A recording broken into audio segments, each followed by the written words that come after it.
Que lindo! Bernardo e Moisés hoje aqui no Conexão. E é interessante de ver o Moisés tocando, porque ele toca e canta com você, Bernardo. A gente ele tem vai que resolver um louvando dia pra ele junto. vir. Canta bem demais. Canta bem também o Moisés? Muito. Ah, Moisés vai vir aqui cantar no Conexão, hein? Que Deus abençoe vocês. Tema de hoje aqui no Conexão, estamos falando sobre autoestima nos relacionamentos, na fase jovem. Agora eu estou aqui, né, com a Priscila e com a Darleide. Todo mundo falou, né?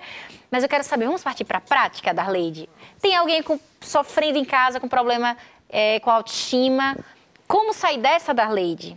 É grave, a situação tá difícil, tá pegando pesado, olha para o lado, não tem quem te ajuda, bate um telefone, bate um fio aí para uma psicóloga, para um psicólogo e vai buscar ajuda. Fazer terapia não é coisa de maluco, é coisa de gente que quer ser feliz. Tem nós para desatar, procura alguém que sabe desatar esse nó. Tem alguma dificuldade ali para administrar, não tem vergonha não. Ah, meus amigos vão dizer o quê? Terapia, gente, tá na moda, super bacana. Faz nesse esquema, como se fosse uma roupa da moda, vai lá e usa e abusa, faz parte. Deixa eu falar uma Opa, coisa. Por favor, Bernardo. O Bernardo teve uma hora antes, no intervalo, no que o Bernardo programa. falou assim, 3 mulheres falando, eu aqui, tipo, esperando a minha vez. né? Estou no programa com 3 mulheres. Enfim, a minha pergunta no bloco anterior ia ser justamente sobre isso. Que momento é esse? Assim, a gente está vendo em casa, falando da autoestima e tal. Que momento é esse que dá esse start, que fala, não, eu não consigo fazer isso sozinho, eu preciso de uma ajuda profissional. Porque eu gosto desse assunto, enfim, porque a gente precisa falar mais disso, né? A gente precisa falar que a gente precisa ir no psicólogo, precisa ir no psiquiatra, e se precisar de remédio, tá aí para isso, para ajudar. Eu sou muito a favor de falar sobre isso assim de um jeito natural. Que momento é esse assim que eu vou falar assim, nossa, tá atrapalhando meu trabalho, tá atrapalhando meu relacionamento, tá atrapalhando minha casa, tá atrapalhando minha vida? Que horas que eu descubro que não, agora eu preciso procurar ajuda? Olha, se nós procurássemos o médico antes de estarmos doentes, seria muito melhor. Então, fazer a saúde preventiva é o que há. Então, assim, tem a negação, exatamente. Quando fala das doenças emocionais, psicológicas, aí já fica aquele medo de ser taxado como maluco, né? Então, vai ser mal visto, até a mãe vai dizer assim, que isso, mulher, vai lavar louça que passa, né? O pai vai dizer assim, tá faltando trabalhar, seu moleque vagabundo, né? Mas não funciona dessa maneira. Eu diria, para quem pode, para quem tá afim, para quem tá, assim, ligado numa necessidade muito pessoal, vai buscar ajuda, nem precisa estar, assim, num momento de pico, desespero. Não. Agora, já se instalou a crise, reconheceu, tem baixa autoestima, tá mal, é muito, sabe, a tua timidez, não é que timidez é defeito, não, mas está te atrapalhando, tuas emoções estão confusas, procura ajuda. É fato, é exatamente isso que eu disse até antes da pergunta, e para confirmar a sua pergunta, é isso mesmo. Busca ajuda. Nem precisa esperar o momento, mas você vai reconhecer o momento de buscar. Jovem tem mente aberta, não precisa ter preconceito em relação... Mas pior que ainda mas tem. às vezes Porque tem não é o preconceito. não, eu vou fazer terapia, tem alguma coisa errada. É a humildade de admitir. Não, e não é nem porque ele não acredita, é por causa do sistema que vai cobrar dele. Que isso, Agora, cara? essa questão preventiva, eu sou super a favor. Por exemplo, eu falo para amigas e mulheres, às vezes a gente vai falar de relacionamento. A Darleide outro dia foi falar lá para os casamentos. Poxa, eu vou com 20 anos de casado, com o casamento todo quebrado, em pedaços. Ai, olha aqui, eu vim consertar. Por que você, mesmo estando às vezes recém-casado, se tem problemas, por que não pega e vai resolver os dois? E aí, quando você falou do momento, Bernardo, eu acho que a gente começa a ter um feedback, tanto das pessoas ao redor, quanto das coisas, tipo assim, você vê, poxa, eu não tô dando conta disso, alguém tá falando, olha, sabe, mãe, não tá legal. Então, você começa a receber um feedback em volta. Aí você começa a perceber que não tá legal. Mas uma coisa que eu também percebi, a gente falando das ferramentas, Lu, da prática de você, como você buscar melhorar, otimizar isso daí para você ter essa autoestima no lugar, eu percebi que os desafios ajudam muito a gente. E eu falando assim de momentos que eu passei, uma coisa que eu falo que eu gosto assim de exercício. Você vai fazer exercício para ter saúde, você não precisa ficar preocupada de ter aquele corpo da fulana de tal. Só que quando você vai fazer um exercício, por exemplo, a corrida, a bicicleta, cara, aula de bike, você não tem noção. Você pega uma aula de bike ali, você pensa, eu não vou conseguir. Você começa a subir montanha, descer, a professora te leva. Eu tenho uma professora que ela é oriental, você acha que você vai morrer no meio do caminho. Só que é tão legal você persistir até o final. Quando você chega, você fala, caramba, passei essa etapa. E como a mulher também tem a coisa de se cobrar muito, por exemplo, se ela tá num sobrepeso, ganhou um neném, alguma coisa, tem umas mulheres que eu lido disso na consultoria, você também tem que ter paciência com você. Como a tempo, gente né? se O cobra seu muito, tempo. quer dizer, por exemplo, uma mulher que engravidou, quantos meses ela levou para engravidar, para ganhar aquele corpo e para perder? Então eu vejo que o desafio, e aí no seu caso, por exemplo, você gosta da música, criar uma música nova, gravar um CD, fazer uma parceria maior, a Darleide talvez com o programa atingir mais pessoas, quando você se coloca desafios no relacionamento, poxa, eu não sou muito paciente, não, eu vou buscar ser paciente com meu marido, esses desafios vão ajudando a melhorar a autoestima. Eu vi isso na prática. Os desafios externos e os internos, né? Exatamente. O ser paciente é interno, a disposição é interna, a bicicleta é externa, mas precisou Desafios começar aqui físicos, dentro mentais, exatamente. Eles vão mexendo na autoestima, porque quando você consegue, imagina uma menina que começa a fazer balé. Você acha que ela consegue ficar na ponta do pé da De uma noite hora pro pra dia? outra, O tanto que elas treinam, quanto a gente fala que tem calo no pé, enfim, tanta coisa. Então, esses desafios, aí quando você conquista, você fala, uau! E tipo, é aquele uau bom, é aquela coisa que eu vejo que realmente, quando a gente fala, por exemplo, de virtude, que Deus colocou dentro da mulher, que era assim para ela ter. Quando ela faz uma coisa bem feita, quando ela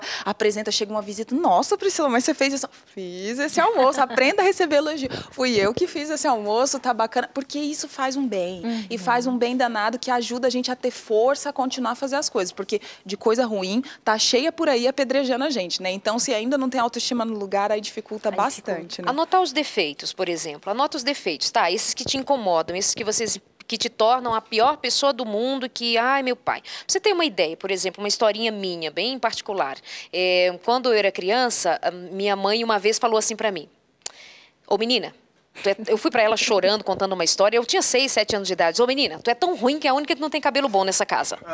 Eu ouvi isso da minha mãe. Mãezinha, beijo pra você. Cabelinho até que melhorou, né, mãe? Mas o que acontece? Aquilo pra mim foi um choque tão grande. Falei, gente, meu cabelo me torna uma pessoa ruim. Porque todos na minha casa de cabelo liso. Tem irmão que era loiro, outro moreno, mas tudo de cabelo liso e tal. E eu tinha cabelo crespo. E então, assim, aquilo me impactou tanto. Bernardo já passou por uma coisa assim? É um outro assunto, é um outro problema. É outro tema, né? Eu volto aqui. Aí o que acontece? Aquilo poderia ter afetado a minha autoestima de um jeito avassalador. Eu era uma criança, né? Então, assim, num dado momento da minha vida, eu já era adulta, eu fui fazer um curso de cabeleireira. Peguei aquilo que pra mim era um negócio marcante e fui trabalhar em cima disso. Hoje eu sei tudo de cabelo. Me pergunta que eu respondo. E aí o que acontece? Pega aquilo que é pra você inflamatório, que é doído, que te faz pensar que uma pessoa é diferente das demais de maneira negativa e pensa sobre aquilo. Tá, eu sou isso mesmo? Isso tem a ver comigo? Isso é verdade o que me disseram? O que plantaram na minha cabeça é verdade? O que eu mesma estou plantando de mim mesma é verdade? É verdade que eu estou fora de moda? É verdade que eu estou... É verdade? Pergunta pra você, é verdade? Você vai descobrir que não é verdade, que mamãe não tinha razão. Agora, como a espiritualidade pode nos auxiliar no resgate dessa autoestima? Porque, de repente, alguém que está assistindo não teve uma base familiar, né? Ou, de repente, teve, mas ainda tem os conflitos internos e não sabe se desenvolver nesse aspecto. Como a espiritualidade pode nos auxiliar nessa situação? Na época da faculdade, a gente convive com pessoas assim de diversas, sejam crenças ou de maneiras de ver a vida e de viver. E uma coisa muito interessante, isso assim, não precisa nem de ir lá nos dados do CNN, enfim, qualquer coisa, mas quem tinha uma fé, quem tem uma fé, e aí eu não entro nem na religião, mas você com Deus, você saber que existe um ser maior, mais inteligente, que pensou em cada detalhe, que se preocupa sim com você, a despeito de ao redor muitas vezes não demonstrar, tá nem aí com você, o comportamento era completamente diferente. Vamos usar a palavra esperança, que ela te dá assim, não, tem algo melhor, vai acontecer alguma coisa, vai mudar. Isso muda completamente os relacionamentos. Então, eu vejo assim que quem tem uma base espiritual ou quem busca, porque às vezes se você não recebeu ela, você pode buscar. Seja pela curiosidade, você descobrir, tá, mas quem é Deus? Se eu falar com ele, ele vai me ouvir? É isso que estão dizendo nessa Bíblia, que é um livro. É mais um livro para muita gente. E eu falo porque eu lido com pessoas assim todos os dias. Mas se você busca, e foi uma coisa que aconteceu comigo, eu não sabia nem orar, eu falei, tá bom, que orar? E eu comecei a falar, então, Deus, olha só, relacionamento. Comecei falando de relacionamento. E ele foi tão bom que anos depois foi me guiando e realmente mudou a minha vida de tal maneira assim. Então, espiritual que a gente fala, e eu não estou falando de você simplesmente ir numa igreja, o seu relacionamento, você conhecer esse Deus, faz você realmente ir sabendo quem você é. E aí você começa a se portar daquela maneira, e as coisas vão mudando, e mesmo naquela dificuldade, você fala, não, isso aqui não está certo. Ontem mesmo, quando eu conversei, eu falei, eu não aceito esse sistema, porque eu não fui feita para isso aqui. Mesmo quem não acredita em Deus, quando eu converso, eu falo assim, olha, você acha que esse sistema era para ser do jeito que é? Politicamente, financeiramente, tem alguma coisa errada. Então, eu não aceito ele. E a partir do momento que você não aceita, aí você já começa volta-se para o sistema de Deus, né? O seu comportamento. Volta-se para o sistema de Deus. A baixa autoestima, ela compromete a tua relação com Deus. Porque você vai ter dificuldade de acreditar que há um invisível que te ama. Porque você que é visível não ama a si mesmo, e os que te cercaram, que formataram a tua identidade, não te amaram à altura do que você imaginava que deveria ter amado. Então, se quem te vê, a quem você vê, não te ama à altura do que possa satisfazer a tua carência, a tua necessidade, como é que você se relaciona com o Deus invisível, o Deus de sobre todas as coisas que todo mundo diz que é maravilhoso e não acontece na tua vida? Então, eu diria para você, dê uma oportunidade a Deus. Você foi gerado, gestado no coração de Deus. Não sabe por onde começar, não sabe como fazer, começa fazendo. Começa fazendo. Deus, ó, tô aqui, eu tenho este problema. Você vai aprendendo a se relacionar com um Deus que deixa de ser invisível e passa a ser pessoal.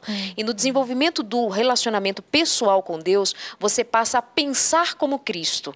Você é levado a pensar como Deus. E a palavra de Deus diz que os pensamentos dele a seu respeito, ao meu respeito, são maiores e melhores do que os meus melhores pensamentos a respeito de mim mesma.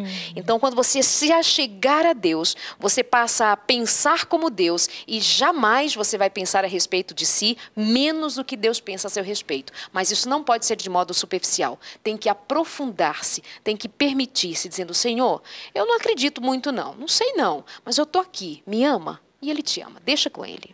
Ele vai fazer a obra, né? Ele é maravilhoso. Priscila, muito obrigada por sua participação no Conexão. Eu. Espero você mais vezes. Darleide, muito obrigada também. Obrigada, prazer. Então, todo mês aqui no Conexão. Darleide, já tem contrato fechado aqui com o Sem Tabus e Consultório de Família. Hora extra. Bernardo Moisés, muito obrigada pela participação. Obrigado pelo convite, gente. Quero voltar mais vezes. Vai voltar mais vezes, sim. Anotem. Pra quem E eu vou equilibrar da próxima vez, ter mais homem e mulher assim, para o Bernardo senão se pronunciar mais vezes. Senão a gente fica em desvantagem, E a você que nos acompanhou, uma boa noite. Obrigada por sua companhia e até o próximo Conexão. Vamos de música agora. Moisés, muito obrigada, viu? Obrigado.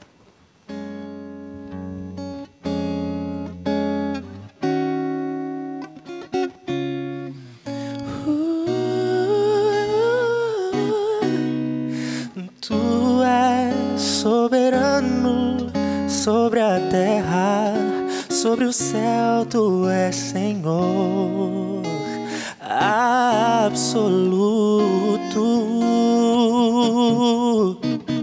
Tudo que existe acontece, tu sabes muito bem.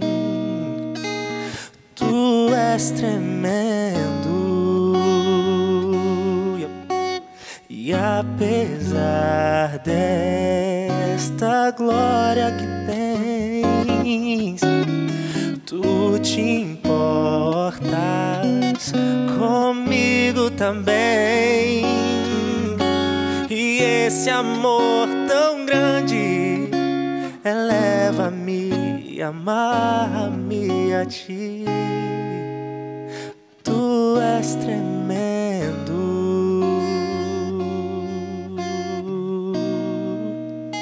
Tu és tremendo.